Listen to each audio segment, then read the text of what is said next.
Broadcasting the information the mainstream media won't touch. This is The Richie Allen Show in association with DavidIke.com. My next guest should be no stranger to you. Every Monday we run a meditation created and produced by her. The meditations are brilliant. They've been a terrific addition to the programme. I mean that. The programme means too much to me to be carrying on with any of that old sycophantic nonsense. She is brilliant. Check out her website. It's livingasyoursoul.com. She's a healer in every sense of the word.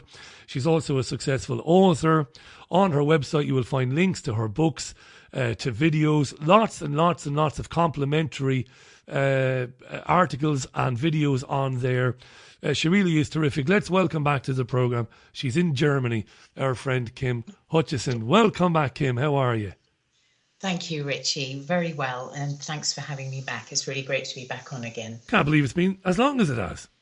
I know. Time flies when you're busy doing everything that we're all doing to try and save our world, really. Well, you're doing a lot, and like another friend of mine who appears on the programme occasionally, you're incredibly generous in what you give of yourself to people, which I admire greatly.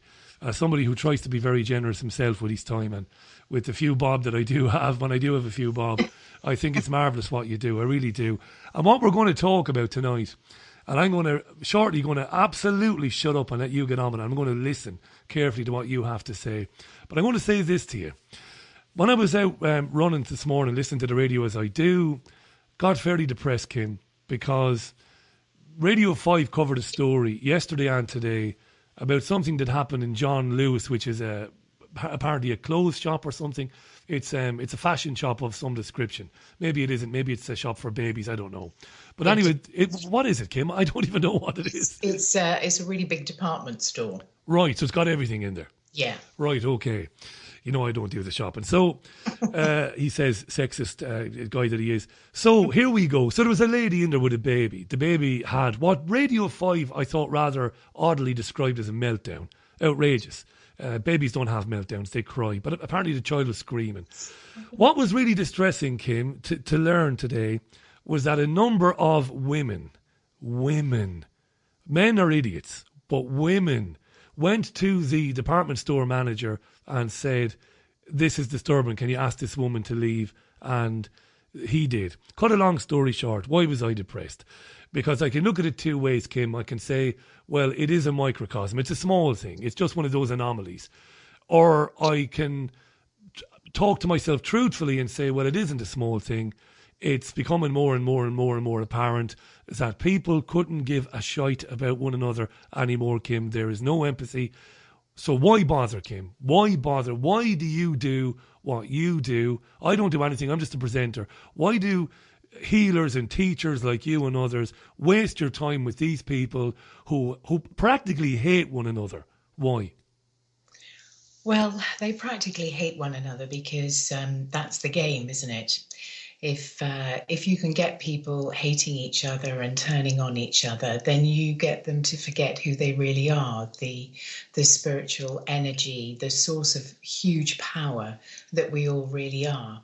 Because once people are aware of the power that they have, then they just don't stand for all this nonsense that is being perpetrated upon us by those who do not wish us well. So treating people with contempt, which does anybody know of a government which doesn't at heart treat its people with contempt? I don't know of one. We're taught this in our schools. It becomes very insidious. You know, authority used to be something that we would look up to and respect because we knew that at least part of the time they had some of our best interests at heart. But it's now becoming quite apparent that there is no section of authority that has our best interests at heart or anything like it. They treat us with contempt and we get into a state of complete fear and panic. And so we start treating each other with contempt as a way really of trying to feel powerful in a given situation.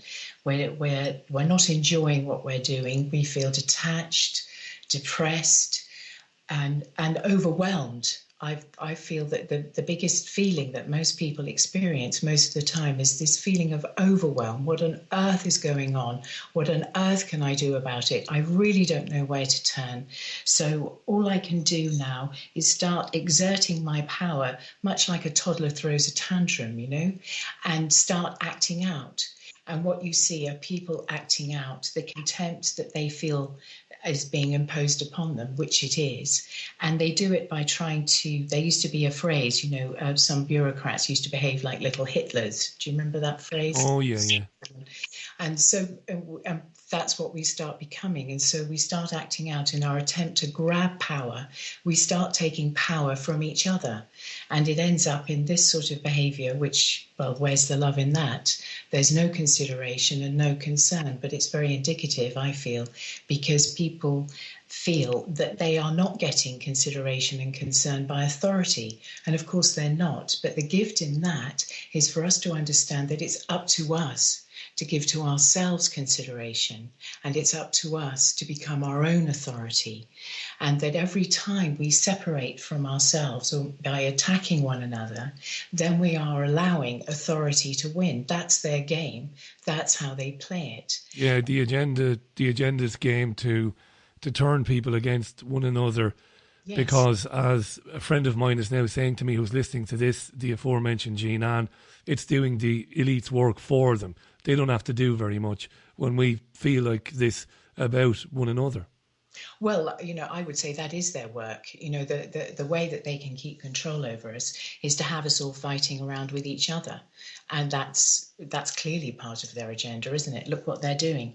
Fluoridating water to disconnect us from our spirituality, shoving out electromagnetic radiation all over the place, again to disconnect us from our spirituality, trying to make us as sick as parrots. I mean, really seriously sick, with GMOs and pesticides in foods and all the other outward chemtrails. And so it goes on and on and on. And of course, that also has the effect of insulating us, because we feel who feels well, who feels really well and strong and fit. Because when you do feel well and strong and fit, then you start to have a sense of your own power, and you feel enabled to connect up with your spirituality. I think what the elite, if that's what we want to call them, what they're doing is actually, it's very clever. If you want to control a mass of population, that's exactly the way to do it. But what they cannot do, only if we let them, the only thing they cannot do is actually take us out of our connection with who we really are, with our spirituality, with the energy of who we are. And if we switched our focus from trying to establish relationships, perhaps so much with each other and ourselves, making that the focus, and therefore forcing us into a position where we're always looking to gain from each other, because that's what happens, doesn't it, when we place our focus outside of ourselves into our relationships with each other and make that the source of our power. If we instead switch our focus to what I believe is the most powerful thing we can do, to our relationship with the cosmos, then what we're having is a relationship with the source of our power, the source of our energy, the source of everything that we really are and also hope to become. And this is also the source of our creation power. Whatever we wish to create and experience in our life comes through our connection with, and therefore our relationship with, the cosmos. In this way, that's the principle fundamental of how we take our power back, instead of giving it away to these people who do not wish us well, by acting out in response to all of these pressures that they place upon us. Kim, there's loads of interest in this coming in on Twitter. I have questions from Zana in New Zealand. I've also got a really good question from Alex. Now, we are mindful is that we do want to talk about unhooking ourselves from and defeating this system we're talking about, and we are going to, of course, get into this. I do want to say, Kim, and again, I'm not just saying this now because I have you on, my words are not cheap. The meditations are brilliant, and they're obviously a very important part in people achieving a sense of, first of all, a sense of great relaxation, which when I listen to them, that's what I get. I mentioned before coming on Caroline is a religious listener to the meditations, makes sure that she's in a quiet place, that she's completely not bothered by me or by the dog or anything else that's going on, and finds them incredibly beneficial. And we can talk about meditation in a few minutes if you want, as a way to begin maybe the process that we're going to be talking about. But I do want to mention some emails that are coming in because they're very interesting. And we knew we'd get great questions, and not necessarily always on the topic. But Alex asks this: I'd like to ask Kim about anxiety and depression. My partner is totally crippled by anxiety and depression. My partner can't leave the house. Doctors offer pills only. Now, Alex has my sympathy. Every one of us has had depression in our families and in our own lives. It's not easy to be around somebody who's suffering like that, much as you might love somebody. Doctors offer pills. Kim, it's such a big topic, this, Kim, isn't it? Such a big question to be thrown out there. How do you want to approach that? Well, fundamentally, my understanding and certainly my experience with the work that I do is that ultimately, and if you want to get right to the core of something, depression is a suppression of a part of yourself. In other words, a part of your consciousness, a part of your conscious awareness, a part of your innate power. But because we're not taught anything, we're not taught about being in our bodies, we're not taught about listening to our bodies or having an awareness of the bodies, the carriers of our soul, if you like.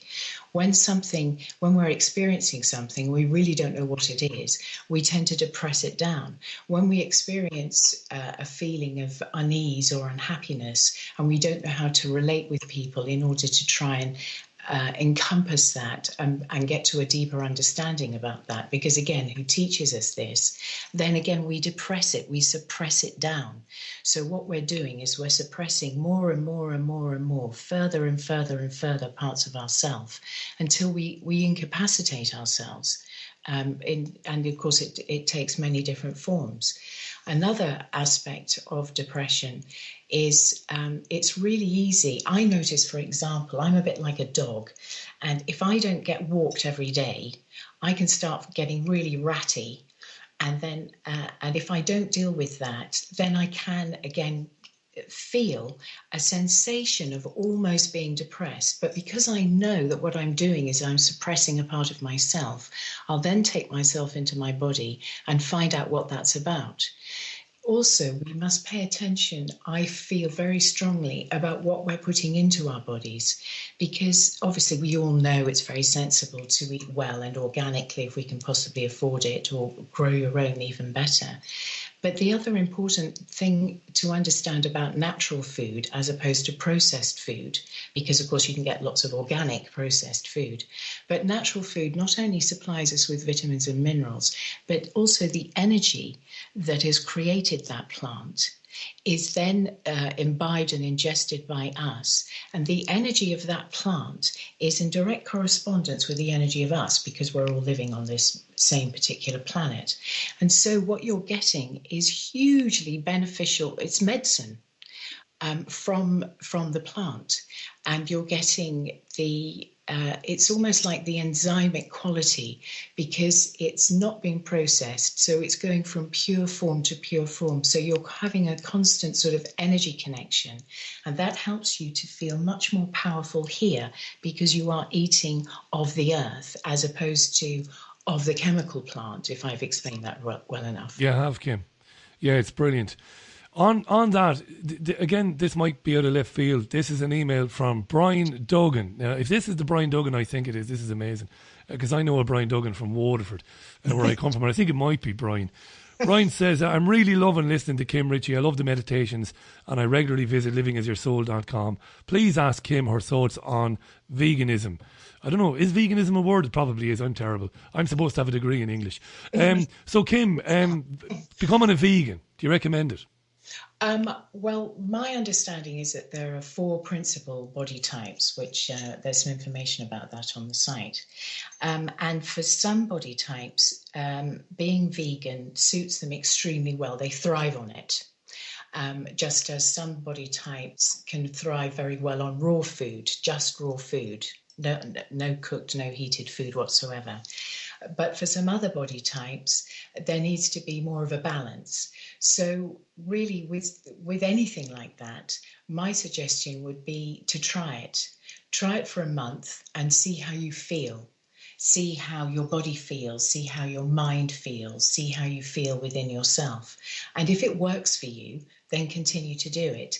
If something, which being vegan is relatively radical in terms of food groups, if you find that you're not feeling full of the joys of life, then maybe that's because your body type requires a different type of balance, and it might require some more warming aspects to it.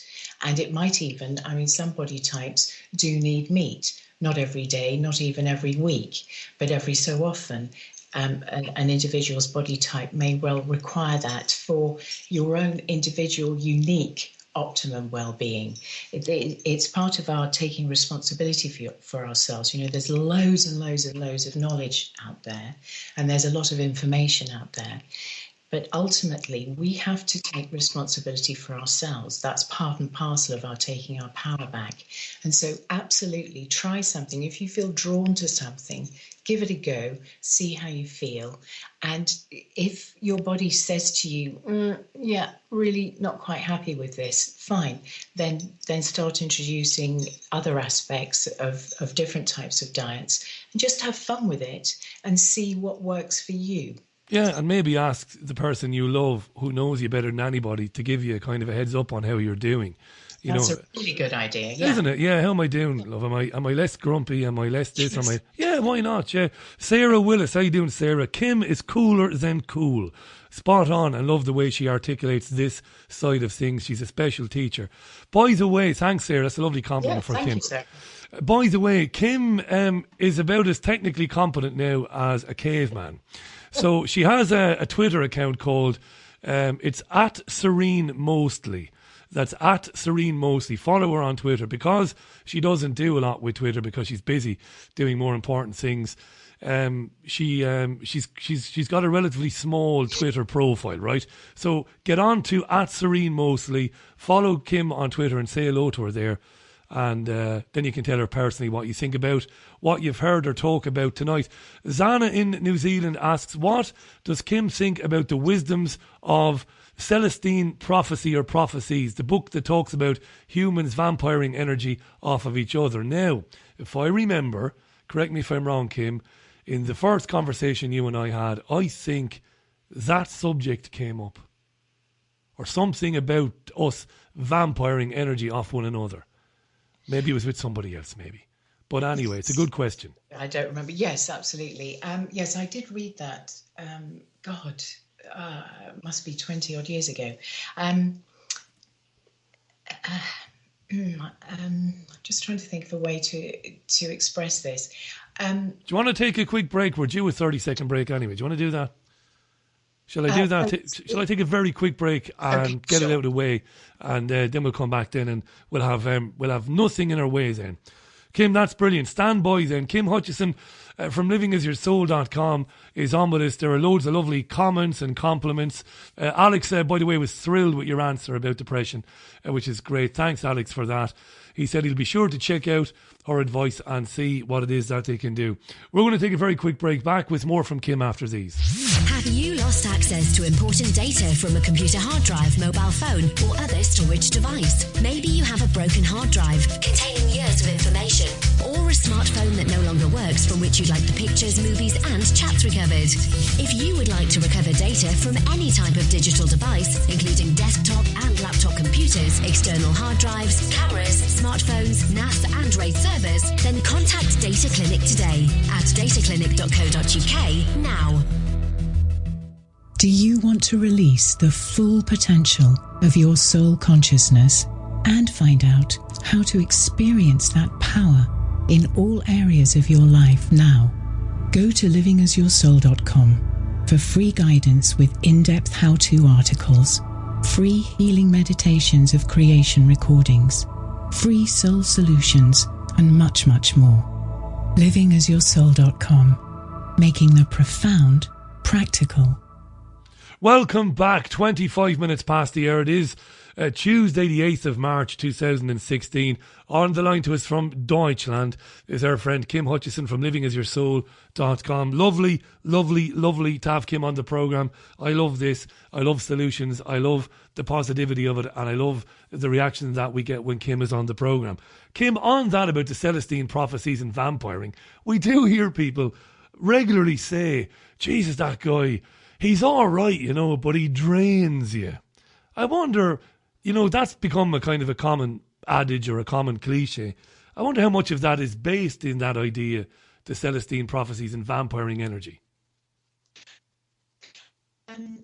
Yes, perhaps an easy way to look at it would be to understand that, again, we're all brought up to... Kim, we do have a bit of a problem. There's a bit of a problem with the line there.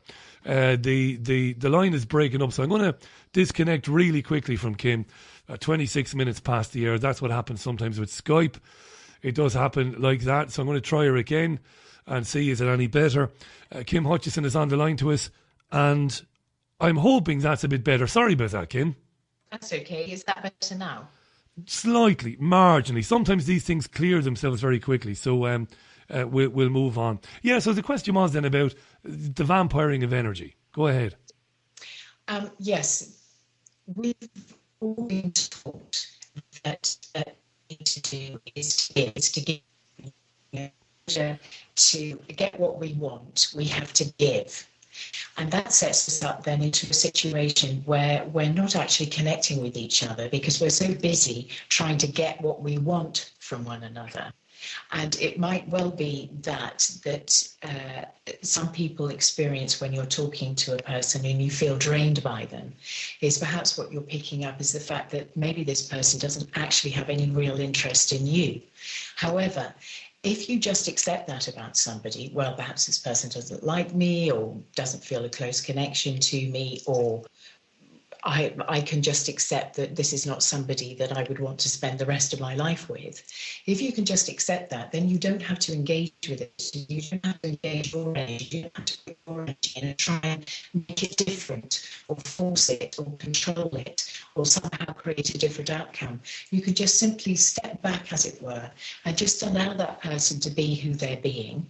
And you can observe it or not, but you don't have to get involved with it. You don't have to try and engage or control it. And once you take the need to control or the need to manage a situation away from yourself, you're taking huge pressure off yourself. And if you like, you're sort of, you're not disconnecting your energy from them, but what you are doing is disconnecting your need to control them. And so therefore, you then maintain your own power. Because when we try and control, we give up our power. And it does become very exhausting, constantly trying to control something or somebody or a situation. And that does feel very draining. Kim, do us a favour. I'm going to ask you just briefly to reboot. You were fine there for a bit and then we lost you again. Do you want to quickly reboot there? Don't panic, there's plenty of time left in the programme. Just do a quick reboot for us and we'll see can we get rid of the gremlins out of the system, if you don't mind doing that. Yeah, sure. Yeah, I'll Brilliant, do that Kim. right now. Do that. Have a bit of a reboot there. That's what it might be. Kim Hutchison on the line to us from Germany. When I've had Kim on in the past, we've had very, very, very brief, just a very brief interruption like that. And we'll wait for it to do a reboot and see can we get her back on. Loads of interest in this, unsurprisingly. Listener has just come on to say, he says, as he's just scrolled past the comment, let me get it there. We've all experienced that. Some people seem to suck one's energy. In families, through friendships, I've known about it since I was 6. If matter is energy, which it is, then those you are close to or resonate with can often use their energy against you. Some people you meet enliven you just with their presence, others do the opposite. And the thing is, they know they're doing it. In families, we cannot help but get involved with negative energies, and that's a subject all can relate to. That's terrific and incredibly well put. I'll tell you something that I don't think he'll mind me sharing with you. Aaron Calland, whom looks after the Richie Allen website, richieallen.co.uk, is a close friend of mine and has been involved in the programme since day one. Now, Aaron is a very positive man, and he doesn't have a bad word to say about anybody. I've never heard him criticise anybody. Until recently, he said to me that he believes, especially after listening to Mark Bajerski when Mark was on the programme recently, that he's been the subject of, or Aaron has been attacked psychically by somebody whom he had a bad experience with in a work situation a couple of years ago. And it's amazing, Aaron saying that to me a couple of days ago after hearing Mark, and now talking about this negative energy and people knowing that they are doing it and that they're capable of doing it. I must ask him more about it now next time I chat with him. 29 minutes to the top of the hour. Let me read a few more tweets, loads of them coming in. Paul says, Richie, when Kim says body type, is she talking about blood types? For example, O or AB positive? Thanks, Paul. We'll get to that. We'll put that to her briefly when we get her back on. Dave was on to say, Gremlins in the works, Richie. The agenda, he says. And then he says, ha ha. It might not be, Dave. It probably isn't. Things do go wrong technically sometimes. Pat Garrett, Pat, how are you? Richie, ask him what she thinks about chakra removal. There are lots of people on YouTube promoting this. That's an interesting one. That's a very interesting one. Jane came back on to say that the problem, Kim, taking responsibility. I'm blue in the face. That's the problem, Kim, taking responsibility. I'm blue in the face, telling people about nutrition. It's easier to pop pills, says Jane. Thanks very much for that, Jane. Let's see, can we reconnect with Kim, and hopefully it'll be a bit better. The old sound there. Is that any better? Do you know what? I think we've cracked it. Eureka, you're back. You're back in the room. Marvellous. We still got a good 20, 25 minutes to go. Brilliant, Kim. Thanks for that. Sorry about that. The Gremlins were in the works. A lot of people saying on Twitter it's our first time hearing Kim, but definitely going to check out her site. Her site is livingasyoursoul.com.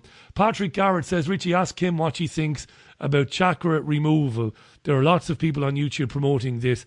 Regards, Pat. Never heard of it, Kim. I don't know if you have. Chakra removal? Yeah, how weird that is. Yeah, chakra removal.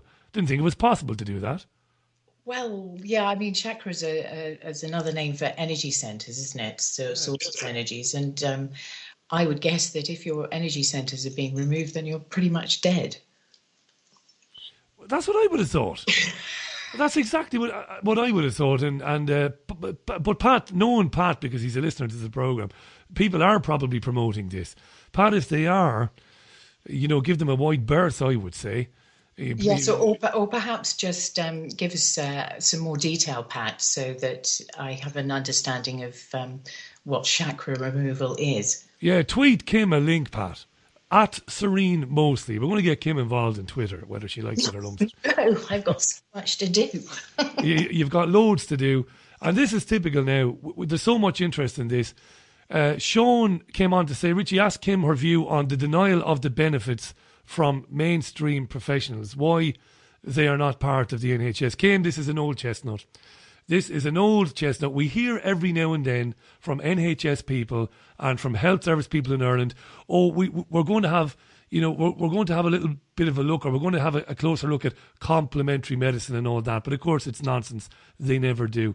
Kim, you're not going to hold your breath, are you?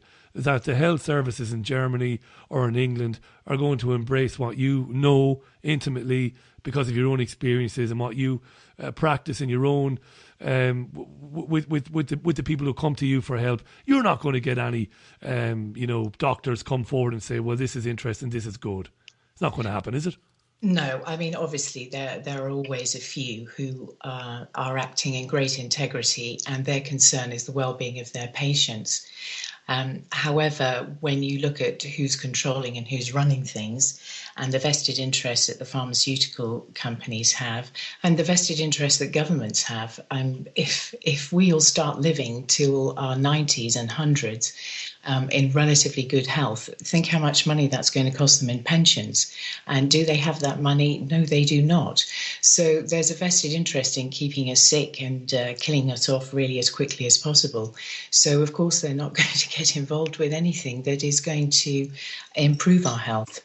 And in fact, Kim would know as well as anybody else, one of the things that they've been trying to do through the European Union over the last 5, 6, 7 years is to ban complementary medicines or natural medicines that have been used for thousands of years successfully. And I know a lot of people like Kim have quite rightly exercised their rights to civil disobedience and find those ingredients and find those plants and remedies anyway. But Kim, that's very serious, that going forward, isn't it? The way the governments, the way the European Union are trying to ban things to prevent people like you from doing what you do. Well, they've been trying for the last 20 years, really. And of course, think how much money the pharmaceutical industry has, and therefore think how much they can put into lobbying and buying governments and individuals within governments. They have seemingly an endless pot of money in order to persuade them to do precisely that for the exact reasons. The pharmaceutical companies make money because people are kept sick. That's it. There's no interest and no concern in people getting well. And so I was actually in Parliament in a small, relatively small meeting room when there was, this was about 15 years ago. And it didn't shock me because I knew it went on, but to see it at first hand did shock me. And it was when there was a vote on, in order, one of the first beginnings to try and prevent us from having access to vitamins and minerals, natural ones, not synthetic ones. And when it turned out that the members on the Labour side were going to actually vote with the government, who were promoting this, the ability for people to be able to buy their own dosages of vitamins and minerals. When they found this out, they just removed those 5 people from the voting committee and replaced them overnight. So I was one of 20 members of public, and we just watched this travesty of democracy. And if ever you needed an extra piece of proof about who has our best interests at heart and who doesn't, then there it was. However, more and more people are becoming aware of their own abilities to heal and their own abilities to find healing substances, you know, with herbs and spices and homeopathy. There are lots of other ways in which you can embrace all sorts of aspects of energy healing. And if the worst case scenario was, let's just say there's the worst case scenario, and there was the only thing we had was energy healing. Well, energy healing is actually the most powerful and the most effective form of healing. So whilst absolutely we should stand up for ourselves and make sure that they don't do this, we can take the panic out of it, I think, because there's nothing they can do to legislate to stop us from using our energy to bring ourselves and others to healing. And your job, as I think you see it, is to alert the world, and at least in your own world, people to what they are capable of and what can be achieved. And we are going to get into this if it kills me before the end of this programme. And if we don't, Kim will come back on next month anyway, and we'll scrap the questions and we'll just do an hour on discovering and defining your energy, what it is and how you can use it to unenslave yourself. But there are some wonderful points of view coming in here, and I mean that. Tony Allars, how you doing, Tony? Energy is difficult to explain to people, but my dog goes to a pack day with other dogs and it's as clear as day to see in animals. What a brilliant comment that is. Yes. Absolutely spot on. And Kim has a dog. I've got a beautiful dog. Couldn't live without them, and absolutely spot on to see that. Kim, some other emails coming in. I better read them. Matthew Sorley. Matthew, how are you? Lovely to hear from you again. It's been a while. Richie, I remember reading the excellent book My Stroke of Insight by Jill Bolt-Taylor. In the book, Jill said that whilst recovering from the removal of a brain tumour in hospital, she felt profoundly that certain people who were rude and unsympathetic were sucking the energy from her, whilst kinder, more sympathetic people were giving her energy, says Matthew. Kim, what do you think?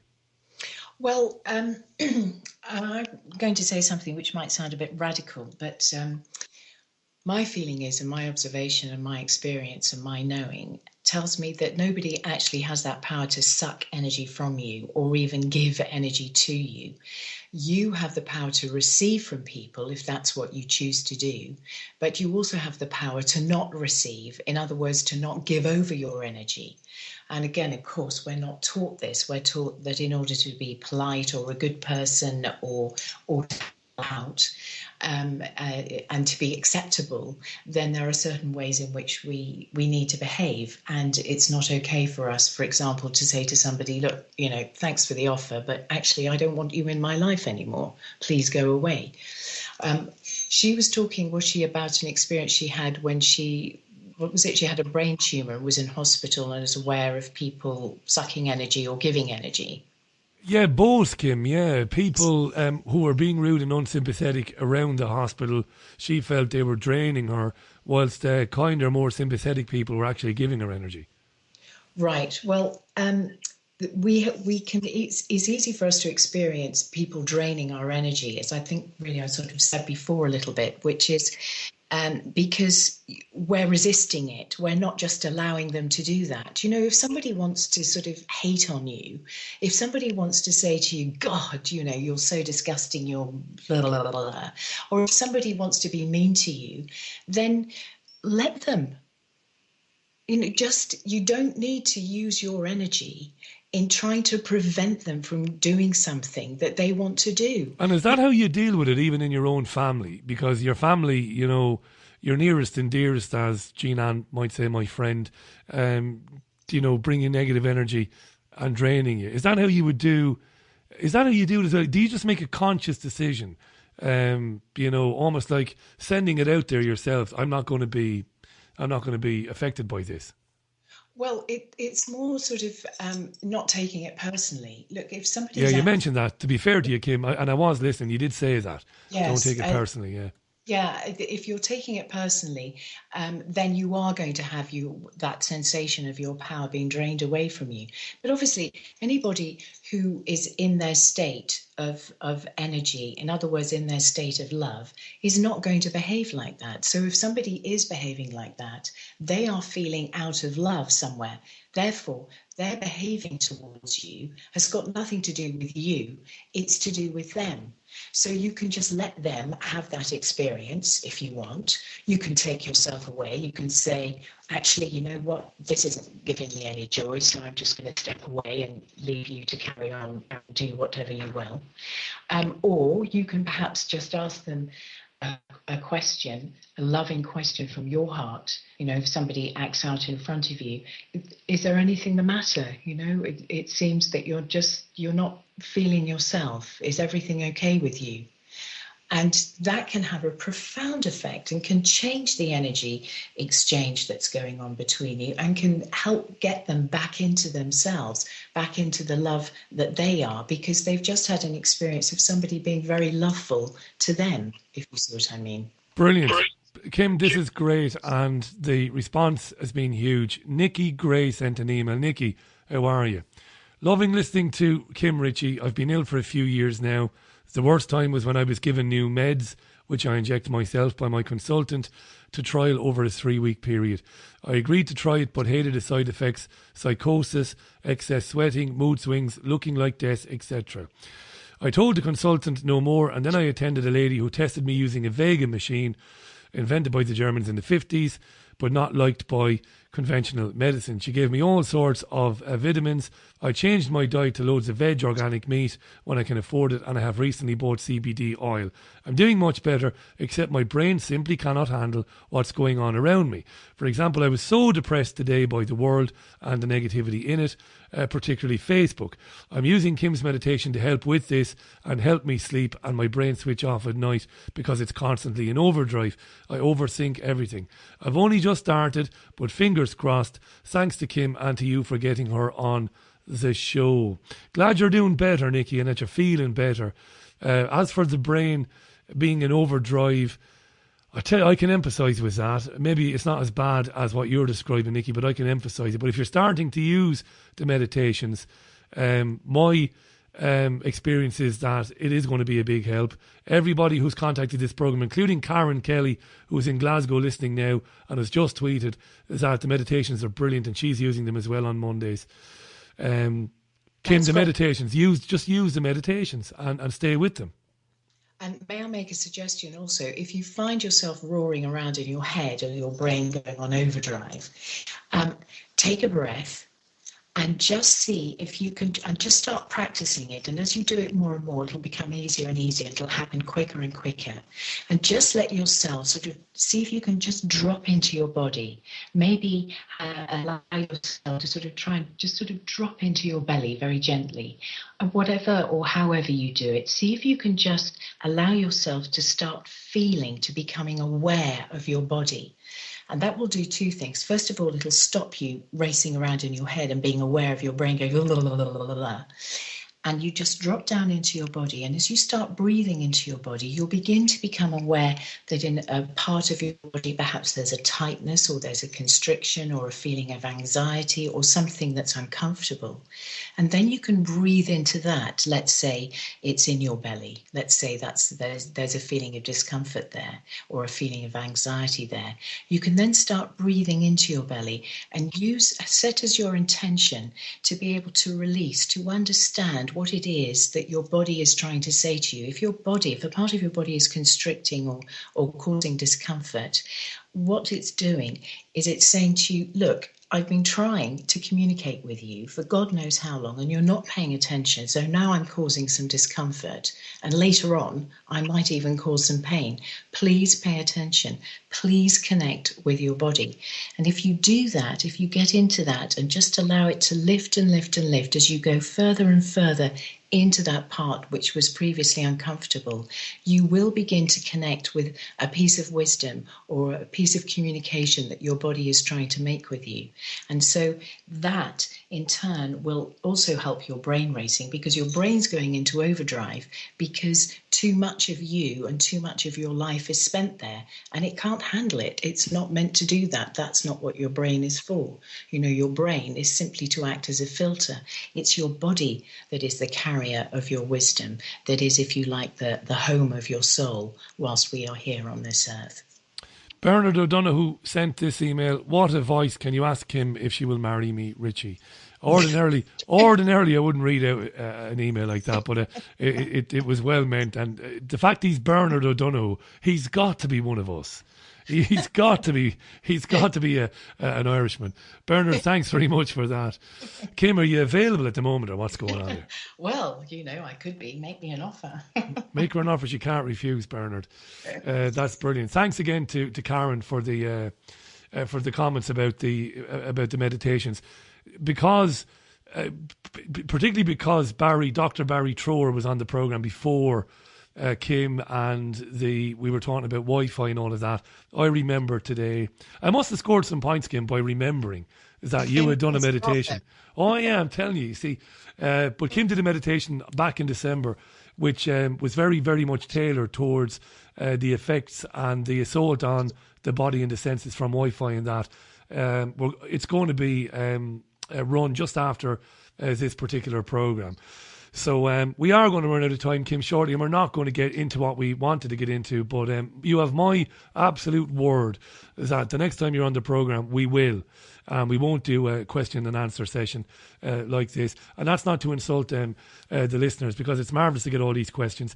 Natalie says, please ask Kim, in the Western world, she's being specific about the Western world, how do we maintain the balance of disconnection to the mainstream media? How do we disconnect from the media but stay connected to the population? That's a brilliant question, because you want to disconnect from all of that, but yet those whom you want to reach and you want to engage with are unfortunately glued to it.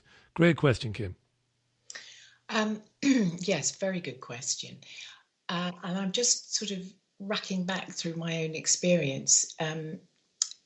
So I've been out and about and somebody starts talking to me about some social happening thingy that's apparently been all over the news or on the television or something like that. And it becomes apparent because I just say, look, actually, I don't know what you're talking about. What is it that you mean to say?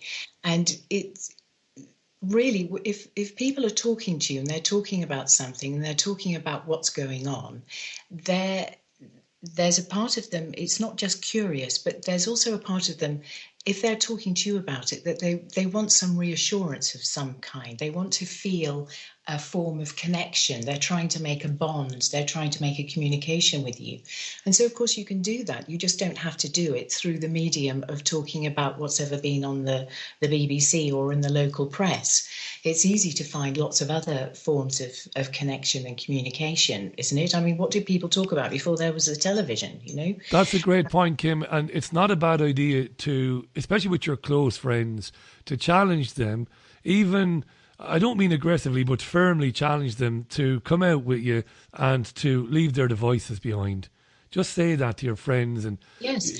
And, if somebody starts banging on about something that you don't know about or you're not aware of, you can start you could say something and you could just say, you know what, I was just wondering, how do you feel? How are you feeling right now? How does talking about all of this, how is this making you feel? Kim, This is great. I've got one final question for you. By the way, folks, go to livingasyoursoul.com. It's Kim Hutchison on the line to us. Kim's videos and her books are all there, all the details. Kim, this is from Richard Mace. Kim, Richie, ask Kim, tomorrow we at work find out our fate in the latest restructure. It's going to be stressful and divisive. How should I approach it, says Richard. Stressful, tough day coming up tomorrow. Restructure, people might lose their jobs. How should I approach it? Right, well, first of all, is it Richard? Yes, it's Richard. Richard Mace, yeah. Richard, my heart goes out to you. So, first of all, I would suggest do a place of healing meditation tonight. Connect up, and if you can, do it in the morning as well. And that will get you connected up and feeling in a much more powerful state. And then another thing that I would suggest is that if you take your attention to your heart center, do this as you're sort of walking into your office or wherever it is that you're working at.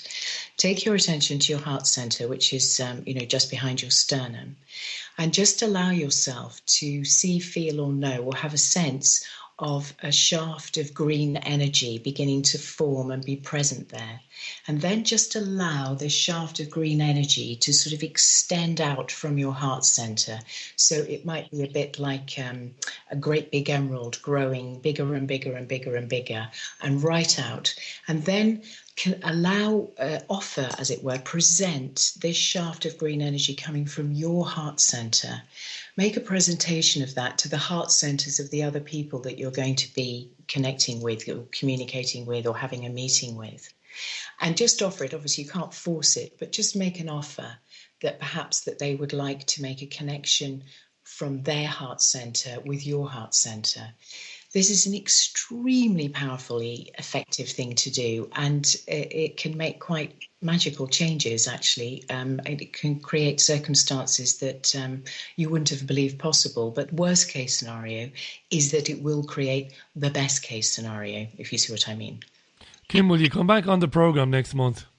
Yes, absolutely. I'd love to. And we'll one of these days we'll complete a show about what we advertised the show would be about. Because lucky enough that the advertising standards authority is not coming after us. But that was wonderfully positive, Kim. When you go on Twitter, you're going to see a lot of tweets on there. I've just been looking. A lot of people have been tweeting you and retweeting what we've been saying as we've been chatting. Folks, go to livingasyoursoul.com to find out more about Kim, the books, as I said, the videos, the retreats, it's all on there. Kim gives a lot of herself, very generous in what she gives away on there as well. And coming up in a few minutes' time will be that second place of healing meditation, specifically tailored to external attacks on the body and on your consciousness. Timely because of Barry Trohr being on the programme. Brilliant, Kim. Really, really brilliant. The hour flew by. Thanks very much for bearing with us through the minor technical glitch. Yes. I'll give you the last word, my friend, if you want to say something before we wrap it up. Right, very quickly then, and this is something that we always manage to skip over, but which is so important, is understand that when you're in an emotional state, then you are in a state of reenaction. You're reacting, and therefore you're actually reenacting. You're reenacting a part of your past, as it were, that needs to be brought to healing, and therefore you're automatically out of your power. When you become aware that you're in an emotional state, take a breath, see if you can just drop back into your body, allow yourself to feel what your body is experiencing, and then start speaking from there so that you can respond. You can quite literally re-spend your energy. It's a way that we recreate our energy, that we give energy to ourselves, not just to those around us. Watch out for when you're emoting. You're in a state of complete non-power and non-healing and non-love. Use that as a cue to get back into your body, into the source, into the seat of your power, and start feeling your love again.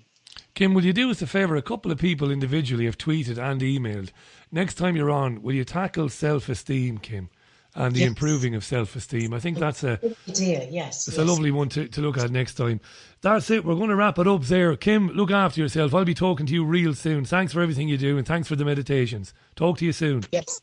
Thank you too. Bye-bye. Marvellous. Bye, Kim. Kim Hutchison there, livingasyoursoul.com. Wonderful woman.